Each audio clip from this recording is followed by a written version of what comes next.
村ラジオが初めての陽介くんは、たくさん経験値を積んだ健太兄ちゃんこと、番組冒頭の掛け声を母音だけで教えてくれる母音母音兄ちゃんのもとを訪れて、今日も掛け声を教えてもらうのでした。母音母音兄ちゃん。あれ？兄ちゃんと今日ここで待ち合わせしてたんだけど、いないな。おい、陽介！こっちこっちだよ、お前！おい！それ何人乗ってんの？お前わかんだろ、お前！ゾウだよ！やばすぎるよ。どうしたの急に。まあとりあえず。お前聞こえねえよ、これ！まあいいや。もう早くさ、こっち来てさ、掛け声教えてよ。おい、教えてやるぞ、お前！行くぞ！はい。おい、ういえおい！おい！ういえおい！わかったか！これで勢いよくお前始められるはずだ！頑張ってな！もう番組始まるじゃねえか、お前！ 3 秒以内にさっき教えた掛け声叫ぶんだ！今日もついてこーい。はいやマサラカほらお前スパイやマサラカ飲みすぎいや飲んでないんだよスパイやマサラカスパイヤーのマサラカ。こんばんは。時刻は深夜1時を回りました。スパイヤーボーカル陽介です。ドラムの健太です。この時間からは僕の出身地である福岡から日本中世界中に発信していく番組スパイヤーのバサラカをお送りしていきますということで、ゾウでかすぎじゃね？インドに行ったね。だいぶでかかったけど、なんて言った？俺なんて言ったっけ？今日もついてこいだって。ついてこい。いやだからゾウに乗ってるから、ついてこいなんだ。ゾウについてこいってね。なんだろうあれ。いやー惜しかったね。惜しかった俺についてこい。そう、いやもっとねこう単純にしてたら正解してたと思うわ。惜しかった今日は。でもさ前回ぐらいからさちょっとずつさ単語はさ、当たるようになってちょっと違うみたいになってきたからいいんじゃないですかこれ。そろそろ当たるんじゃないですかこれ。でもこのシチュエーションはどうなのかな、今後ともまたなんかね、今度はフランスに行ったりとかするのかな。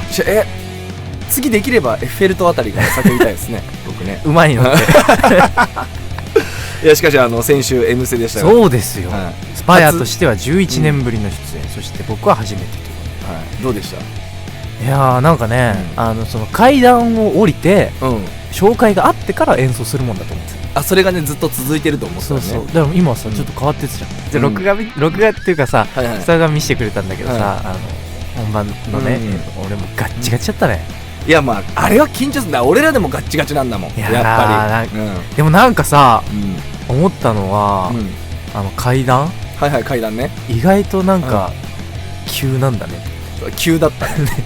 あれもっとさ、でも昔は直線でもっと幅が広かったじゃん。だよ。なんか今さ、2方向だったよね。そう2方向になっててセットがなんか意外といや悠長に降りれられねえなって感じだった。まだあれつまずくよね。つまずく、危ない。あれは結構だから見てる人はあんま分かんないと思うんですけど、結構階段が狭くて急だから、狭くてすぐ曲がんなきゃいけない。そうなかなかね。あれだってちなみにさ、ごめん陽介、LINE とか来た？M ステの後。いやそれ結構来るかなと思ってさ、不動産屋の人からいやでも良かったですね。良かったですね。でここからはリスナーの皆さんからいただいたメッセージを紹介していこうと思うんですが、これね可愛いメッセージですよ。ラジオネーム3時の母さん、健太さん、陽介さん、こんばんは。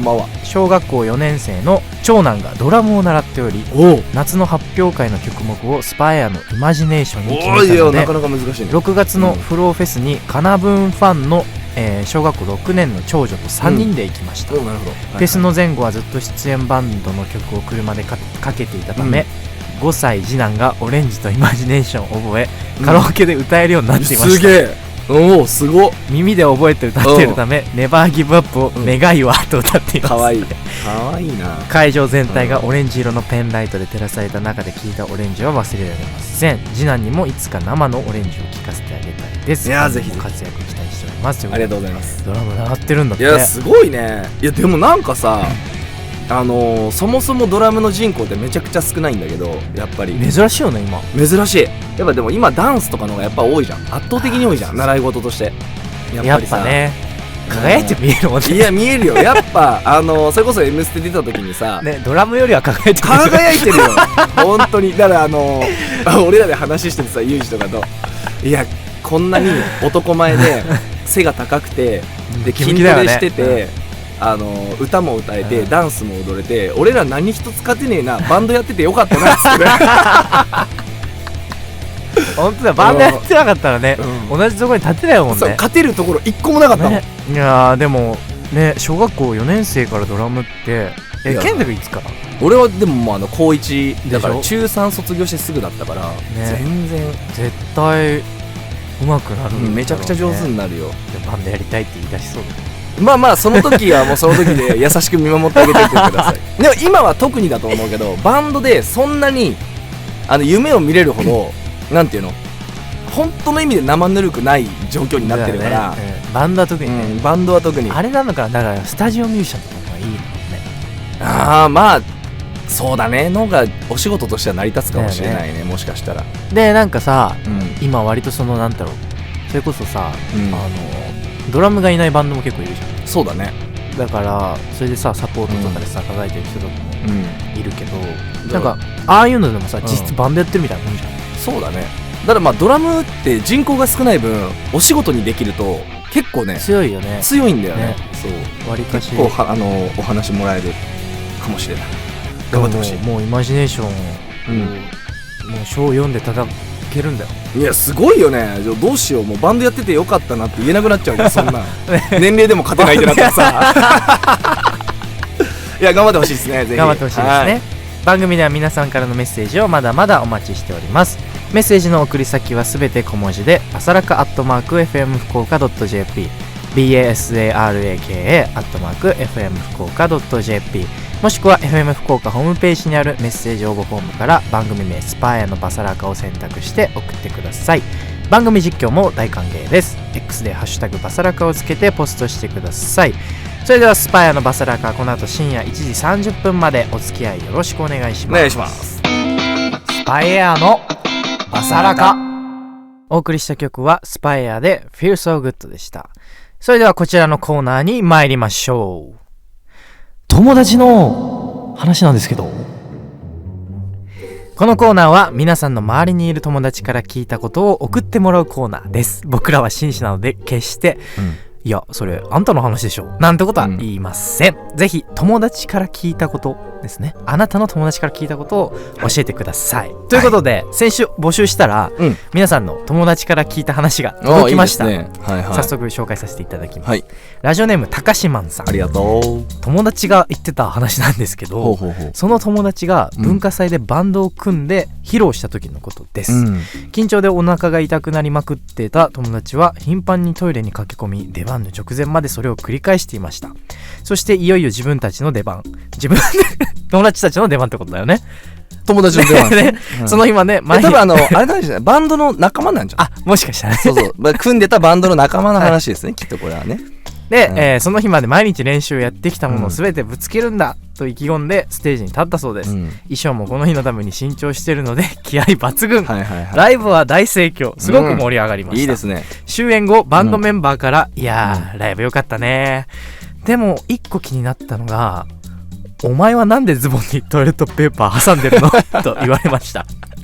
そうです、その友達はトイレに駆け込みすぎプラス緊張でトイレットペーパーをズボンに挟んだまま出てきてしまい、そのままライブをしてしまったのです。慌ててその友達はロックじゃんと言ってごまかし、その場はなんとか収まったそうです。今思い出しても死ぬほど恥ずかしくて、思い出すだけで悶絶するそうです。決して僕の話ではありません。きっとこの高島さんはそのバンドのメンバーだったんでしょうね。そうなのかな、うん、でもこの話のあれだとね、そのメンバーだと友達が北のティッシュが挟まってたのよ。いやこれはね恥ずかしいね。恥ずかしい。いやでもロックでしょこれは。ロックですよこれなんかワンポイントティッシュでも白いさ、ねこれを腰巻きみたいなのそうそうそうそう、いやまあありますよね。いやでもなんか、なんだろう、いいねこういうなんか青春感じる、青春感じる。俺さ最近年取ったなって一個思うのはさ、こういうさ学生の話とかを聞いてるとね、すごいなんか気持ちがさ朗らかになるちょっと早いんじゃない？ちょっと早いと思います。なんかね、それで最近年取ったなって。いやでもいい話、めちゃくちゃいい話だね。でも俺もなんか友達で、まあこういうライブつながりじゃないんだけど、俺友達がすごい話してたんだけど、俺もたまにあるなって思った話があって、で大きいライブやる時があるらしくって、でその時にまあ大きいライブってさいろんな準備を重ねて、いろんな人が動くからさすごい参加人数が多いらしいの、やっぱり。でダンサーとかもいたらしくって、で最後こうわーって終わりました、ではけてくじゃんわーって。そうするとさみんながこう待っててくれて、要はなんていうの、みんながこう囲む形でお疲れ様でしたってわーって両サイドでみんな並んでるみたいなになったらしいのね、でその時にまあその友達が先頭でそこに入ってって、でメンバーが後ろをバーってずらずらついてるわけじゃん、でバーってありがとうありがとうって超テンション上がってるからさ、最後の最後でこの人誰だろうって思ってた人が いたらしいのね、この人誰かなっつって。でその人がすごい自分と目合った状態で、ハイタッチのポーズをしてたらしいの。でも自分知らないけど、とりあえずハイタッチしとくかと思ったら、その人後ろにいたメンバーの友達だったらしくって、思いっきり自分はスカって後ろのメンバーとハイタッチをして、この後どうしようっていう空気になるっていうことがあったらしい、この時の気持ち返して切ないそうすごいいいライブだったんだけどハイタッチすかしたこの気持ち返してって思ってたらしいよ。まあまあ友達が言ってたんですけどね。してくれればよかったもんね。でもなんか俺なんかその友達じゃなかったらしい、目合ってたのはずっと後ろと目合ってたらしくってお互いありますよねこういうことはね。あるもうなんだろう、テンション上がってるからこそそういうことはやっぱあると思います。だから友達にドンマイって言っといてあげてね。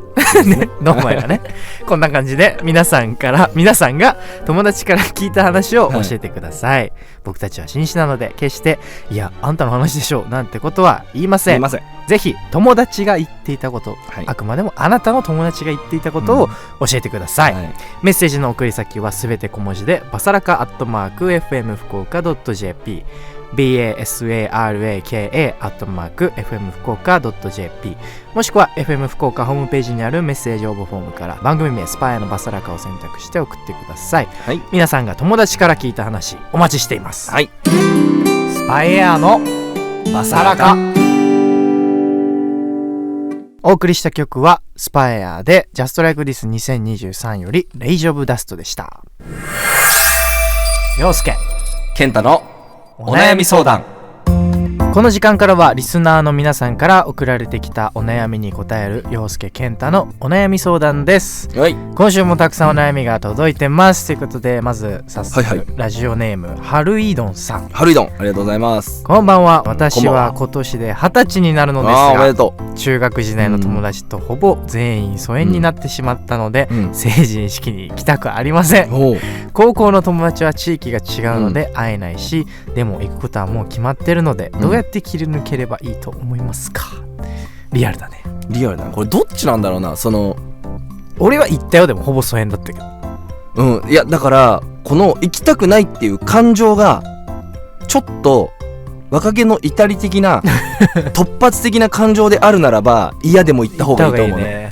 そう、ただ本当になんかさ、あるじゃん、中学校なりさ、なんなりで仲が悪かったとか、本当にその時にもしかしたら嫌なことを言われる可能性があるとか、なんか自分が本気で嫌だって思ってるんだったら別に行く必要はないと思うんだけど、でも、中学時代から会ってなくて、成人式で久々会ったりするとさ、みんな意外と大人になってんだなって感じるから。まあね。だからなんか、俺もいたのよ。なんかいろいろさ、言ってくるやつとか、めんどくせえなこいつとか思ってたやつもいたけど、そいつもねいざその成人式の日かな、終わってこうみんなで飲んでるじゃん、でそれでこう商店街とかでバーってった時にも、なんか割とね、今なんかこう勉強しててみたいな、今これで今からこういう仕事するんだよねみたいな、意外としっかりしてるので、俺当時バンドやってたからさ、俺何してんだろう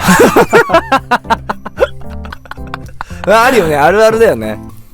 いやだから意外とね、なんかなんだろう、そうなんだよね。行きたくないってこう、なんだろう、決めつけは良くないよね。そうだね。それで、それだったら行った方がいいし、なんかちょっとでも気になるしなみたいな感情がちょっとでもあるんだったら行った方がいいし、でなんかさ、成人式別にそんな話さなくていいじゃん。話さなくていいよ。だって俺成人式行って終わった瞬間に当時の彼女車で迎えに行ったもん。あ、待って、俺もなんかそんな感じの記憶あるわ。あ、ほんと。なんか地域が違ったからさ。あ、そうだよ、そう地域が違うから、俺覚えてるもん。この革靴運転しづれえなみたいな言ってんじゃん。そうだからその当時の彼女の要は晴れ姿を見たくて、そのすげえ遠かったの当時。俺が住んでるところからその彼女の住んでるところまで車で高速使っても1時間ぐらいかかるわけ。でもやっぱさ、その一世一代のさ、そうだね、人生1回しかないからね。そう20歳っていうのは1回しかないからっていうので、もう自分のところの成人式とかもどうでもよかったもんね。はい終われと思ってた。俺もだから、終わった瞬間に車でどっか行って、でそのでいろいろあって、その後夜は帰ってきたのね、夜は帰ってきて、でまあいわゆる一面ですよ。一面と飲んでたら、まあこうね、そこら中にいるわけですよ、あるよね、同級生が。でそういうね、意外とそうね、そう真面目になってんだなみたいな人がいっぱいいたから。確かに。だから成人式は大丈夫。でも今どうなのかな、立食パーティーとかあんのかな、成人式。いやわかんない、規模によるかな。田舎だったから俺は。そうだな。だからやっぱりその要は PTSD 的なことを発症してしまうぐらいのトラウマがあって行きたくないって思ってるんだったら、別に行かなくていいと思うの。それだったら送ってこないよ。そうだよね。ちょっと多分行きたい気持ちあるから送ってきたんだよ、多分。そうだよね。行けって背中を押してほしいから行けいやでも本当にだから友達とかじゃなくてご両親に見せてあげてほしい。そうだよね。20歳になったその晴れ姿っていうのを、その自分が友達に会うためじゃなくて別にいいんだよ。お父さんとかお母さんとかじいちゃんばあちゃんとかに、私20歳になりましたよ、今までありがとねっていう気持ちを込めて、言ってあげよう。そうだね。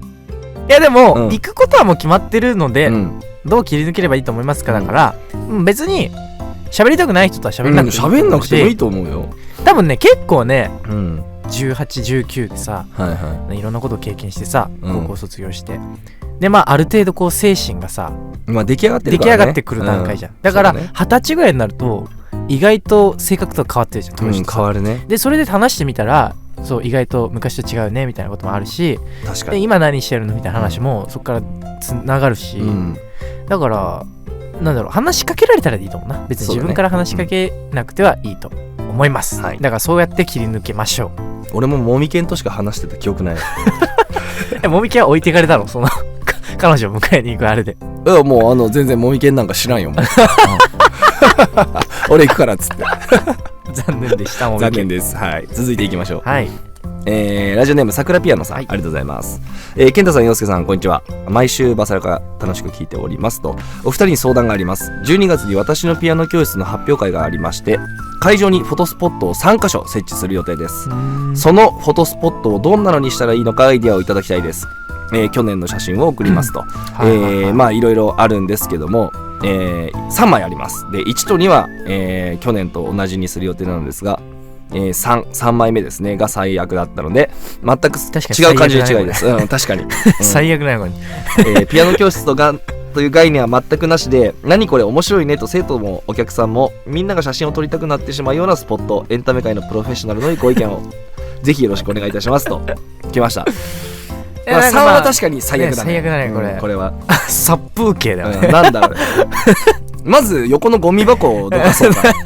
いやなんかね、日も当たってないしそうでなんかねこれなんだサクピーっていう可愛いキャラクターがいいのかな。あへえねこのサクピーをもうちょっとまず大きくして、そうだね、顔をくり抜くまずは、で顔はめパネルにする。いいね1個ね。で後ろがすごく殺風景で窓があって全部見えてる感じがするんで、なんかもうあれしたこの場所はもう決まってんのかな。まあそういうことなんじゃないかな。この場所にするんだったらもう後ろはなんかね引きたいよね。あれしてさ幕をあれしちゃって、なんかねあとこの時計も気になるね。おじいさんの本当に大きなのっぽの古時計ですねこれはが置かれてて、その隣にゴミ箱がある、これちょっと撤去したいですね一旦ね。これまあでもあれなのかな、置かなきゃいけないのかな、そのね。いやまあ場所は変えれるんじゃない。ちょっとだからちょっとずらしたい、ね、ずらして、でその幕を張って、でこのサクピーの顔を切り抜き、そうだね。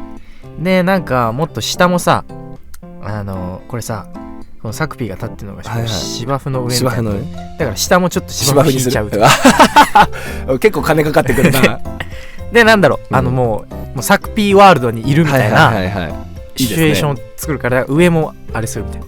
そうだね。で今このキャラクター全部まとめたいね。いろんなところにポツポツってあるけど、この3のところに全部サクピーワールドにしようそうだね。1もでもこれ怪しくない？ 1もね怪しいんだよねそうわかる、なので全体的に背景がダメですね。そうですね。